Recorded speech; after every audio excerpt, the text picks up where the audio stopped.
ഞാൻ പറഞ്ഞതെന്നറിയോ മക്കളെ, ഈ ഇല്ലായ്മയുടെ കഥകൾ പറയുമ്പോൾ നിങ്ങൾക്ക് തോന്നും ഞാൻ നേരത്തെ പറഞ്ഞ പോലെ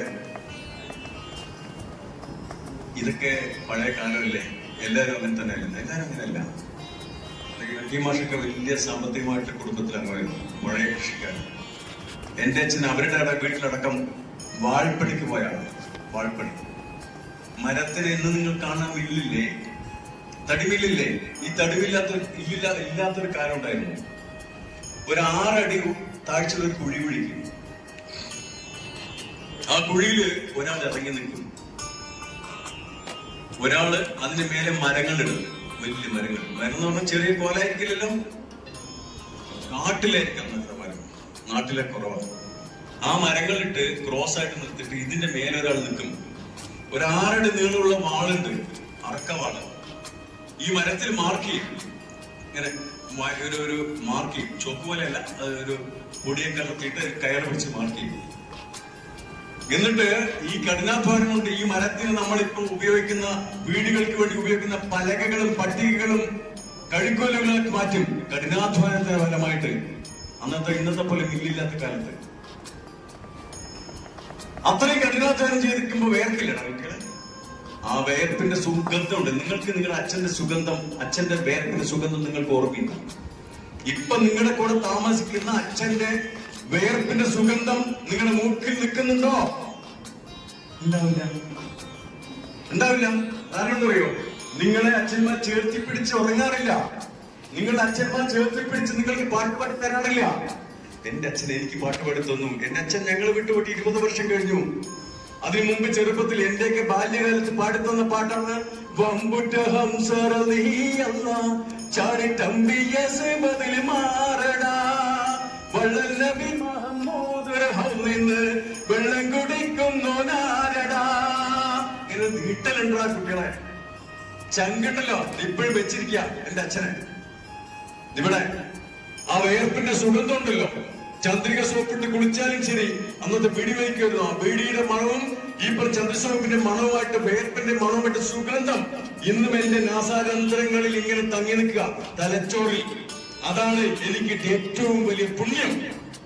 അതാണ് എനിക്കൊക്കെ പുണ്യം. എന്തുകൊണ്ടാണ് ഞാൻ നിങ്ങളുടെ മുമ്പാകെ പറഞ്ഞു വെച്ചാൽ, എന്റെ അച്ഛന് മുമ്പിൽ സമർപ്പിക്കുന്ന പനിനീർ പുഷ്പങ്ങളായിട്ടാണ് ഞാൻ ഈ എന്റെ വാക്കുകൾ നിങ്ങളുടെ മുമ്പിൽ കാണുന്നത്. അല്ലെ എന്റെ ഇല്ലായ്മയും എന്റെ കഷ്ടപ്പാടും പറയാനും നിങ്ങളിൽ ആർക്കെങ്കിലും എന്തെങ്കിലും സങ്കടം വരുത്താനല്ല. എന്റെ ഉപ്പ കൊണ്ട വെയിലാണ് ഞാൻ കൊള്ളും തണലേ. അത് ഇല്ലാതിരിക്കുന്ന കാലഘട്ടത്തിൽ എന്റെ അനിയത്തിമാരെ അനിയന്മാരെ നിങ്ങൾ എന്റെ വാക്കുകൾ ഓർത്തോളൂ. എനിക്ക് കുറച്ചുകൂടി സ്നേഹിക്കാമായിരുന്നില്ലേ എന്ന് നിങ്ങൾക്ക് അന്ന് ഓർമ്മ വരും, അന്ന് ചിന്തിക്കും.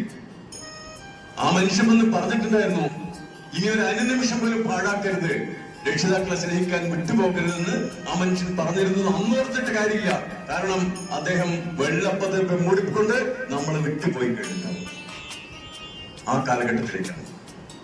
ഒന്നുമില്ലാത്ത ഒരു വീട്ടിൽ നിന്നും വരുന്ന ഞാൻ, അച്ഛൻ കൂലിപ്പണിക്ക് പോയിട്ടുള്ള പണം, മൂത്ത മകൻ 4 ആൺകുട്ടികളും 2 പെൺകുട്ടികളും. മൂത്ത മകന് സാമ്പത്തിക പ്രശ്നം കാരണം 7ാം ക്ലാസ്സിൽ പഠിപ്പ് നിർത്തി. 7ാം ക്ലാസ്സിൽ പഠിപ്പ് നിർത്തി. എന്നിട്ട് കൂലിപ്പണിക്ക് അയച്ചില്ല എന്റെ അച്ഛൻ. കാരണം വിദ്യാഭ്യാസമില്ലെങ്കിലും അത്യാവശ്യം സാമാന്യ ബോധവും കുറച്ച് ശാസ്ത്രബോധം അടക്കമുള്ള ഒരു മനുഷ്യന്, മഹാമനുഷ്യൻ.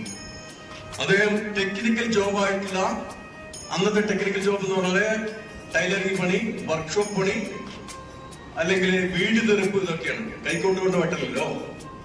അങ്ങനെ മൂത്ത മകനെ വീട് തെറുപ്പിന് അയച്ചു. അങ്ങനെ അദ്ദേഹം ആ ബാല്യകാലത്ത് പോയിക്കൊണ്ടിരിക്കുക, യുവാവായിരിക്കുന്ന സമയത്ത്. ഒരു ദിവസം ഒരു പള്ളിയിൽ പോയി തിരിച്ചു വരുന്ന സമയത്ത് നടന്നു പോയിക്കൊണ്ടിരിക്കുമ്പോ ബാക്കിൽ നിന്ന് ഒരു കൈകൊട്ടി വിളി വിളിച്ചു, ഹലോ ഹലോ ഹലോ. അയാൾ തിരിഞ്ഞു നോക്കി. വിളിച്ചയാൾ അടുത്തെത്തിയപ്പോ, ഓ സോറി, ഞാൻ നിങ്ങളെ എല്ലാം ഉദ്ദേശിച്ചിട്ടാണ്, നിങ്ങളാണെന്ന് വിചാരിച്ചു. തെറ്റിദ്ധരിക്കപ്പെട്ട പരിചയങ്ങൾ അവിടെ നിന്നും മങ്കരണ്ടാം വരെ തുടർന്നു നടത്താം. അപ്പോഴാണ് ഈ കുട്ടിയെ കുറിച്ച് മനസ്സിലാക്കുന്നത്. ആ വിളിച്ച ആളന്ന് മങ്കരണ്ടാം ഡാം റിസർവോയറിന്റെ സബ് ഇൻസ്പെക്ടർ ആയിരുന്നു, ഫിഷറീസിന്റെ. അദ്ദേഹം പറഞ്ഞുകൊണ്ടോ താങ്കൾ കാര്യം ചെയ്യും, മഞ്ചേരിക്കാരനാണ് ഇബ്രാഹിം സാർ, താങ്കൾ കാര്യം ചെയ്യും, താങ്കൾ മംഗൾഡാമിലേക്ക്. അങ്ങനെ അദ്ദേഹം മംഗൾഡാമിലേക്ക് വീട് തീർപ്പ് തൽക്കാലം അവസാനിപ്പിച്ചിട്ട് ഫിഷർമാൻ കം വാച്ച്മാൻ എന്ന 75 രൂപയുടെ ജോലിക്ക് അദ്ദേഹം വന്ന് ചേർത്തി. അവിടെ നിന്ന് യാത്ര ആരംഭിച്ചു. ആ മനുഷ്യൻ 7ാം ക്ലാസ്സിൽ പഠിപ്പ് നിർത്തിയ മനുഷ്യൻ 10ാം ക്ലാസ് സ്വയം പുസ്തകം വാങ്ങിച്ചുകൊണ്ട് സ്വന്തമായിട്ട് അധ്വാനിച്ചുകൊണ്ട് അന്നത്തെ 10ാം ക്ലാസ് നല്ല നിലയിൽ വിജയിച്ചു. ശക്തി കോളേജിൽ ചേർന്നുകൊണ്ട് പ്രീ ഡിഗ്രിയും വിജയിച്ചു. ആരാ? 7ാം ക്ലാസ്സിൽ തോറ്റ മനുഷ്യൻ. സാധിക്കോ നിങ്ങൾക്ക്? ഇന്നത്തെ കാലത്ത് സാധിക്കോ? സാധിക്കില്ല. ഞാൻ നിങ്ങൾക്ക് ഒരു പവൻ സ്വർണ്ണമാല സമ്മാനമായിട്ട് തരാം. അങ്ങനെ ഈ പറഞ്ഞ 7ാം ക്ലാസ്സിൽ തോറ്റവര് 10ാം ക്ലാസ്സും പാസ്സായി, പ്രീ ഡിഗ്രിയും പാസ്സായി, ഡിഗ്രിയിലേക്ക് അടക്കമുള്ള വിവാഹവും കാര്യങ്ങളൊക്കെ നടന്നത്. അങ്ങനെ പഠനം അങ്ങനെ അവസാനിച്ചു. പക്ഷേ 75 രൂപയ്ക്ക് പോലീസ് ഇതിൽ ചേർന്നിട്ടുള്ള ഫിഷറിൽ ചേർന്ന ആ മനുഷ്യൻ പെൻഷൻ പറ്റിയത് ഫിഷർമാൻ കം വാച്ച്മാൻ എന്ന തസ്തികയിൽ ജോലിക്ക് ചേർന്ന ആ മനുഷ്യൻ വർഷങ്ങൾക്ക് മുമ്പ് പെൻഷൻ പറ്റിയത് മലമ്പുഴ ഡാമിലെ ഇൻസ്പെക്ടർ ഓഫ് ഫിഷറീസ് എന്ന അന്തസ്സുള്ള ആ ജോലിയുമായിട്ടാണ്. നിങ്ങൾക്കറിയാം, അന്തസ്സുള്ള ജോലിയുമായി. അത്രയും മാത്രം കഠിനാധ്വാനത്തിന്റെ പാതയിലൂടെ വന്ന് ഞങ്ങളെ കുറിച്ച് നിങ്ങൾക്ക് പറയുമ്പോ ഇത് തന്തവൈബായാൽ അല്ലെങ്കിൽ ഇത് അങ്കൽ വൈബായാൽ ഞങ്ങളുടെ കുറ്റമല്ല, നിങ്ങളുടെ മനസ്സിനകത്തുള്ള ഇരുട്ടാണ് നിർഭയം. ആ ഇരുട്ടിന്റെ വെളിച്ചത്തിലേക്ക് കൊണ്ടുവരാൻ വേണ്ടി പരിശ്രമിക്കാണ് ഞങ്ങളാകുന്ന തന്തവൈബന്മാരെ നിങ്ങളുടെ മുമ്പിൽ. കാരണം നമ്മുടെ സമൂഹത്തില് ഇന്ന് കൗമാരക്കാർ നേരിടുന്ന ഏറ്റവും വലിയ പ്രശ്നത്തിന്റെ ഏറ്റവും വലിയ ഉദാഹരണമാണ് മിനിഞ്ഞാന്ന് താമരശ്ശേരിയില് പെറ്റു വളർത്തി മുലയൂട്ടി വളർത്തി അപ്പിയും മൂത്രമെടുത്തി കളഞ്ഞ ആ അമ്മയെ നിഷ്ഠൂരമായി വെട്ടിക്കൊന്ന ആ സംഭവം. ഇതിനപ്പുറം എന്താ വേണ്ടത്? വീണ്ടും പറയട്ടെ, നിങ്ങൾക്ക് എന്താണ് വേണ്ടതെന്ന് ചോദിച്ചാൽ നിങ്ങൾ ചെയ്യേണ്ടത് മാത്രം നിങ്ങളെ കാത്തിരിക്കുന്ന നിങ്ങളുടെ രക്ഷിതാക്കളുടെ മുന്നിൽ അഭിമാനത്തോടെ തലയുയർത്തിപ്പിടിച്ച് സ്വന്തം കൂട്ടുകാരോട് എന്റെ മകൾക്ക് ഉന്നത വിജയമുണ്ട്, എന്റെ മകന് ഉന്നത വിജയമുണ്ടെന്ന് അഭിമാനത്തോടെ പറയാൻ കിട്ടുന്ന ചാൻസുകൾ നിങ്ങൾ ഉണ്ടാക്കി കൊടുക്കുക എന്ന് മാത്രമേ ചെയ്യാനുള്ളൂ. അത് നിങ്ങൾക്ക് കഴിയും. എന്തുകൊണ്ട്?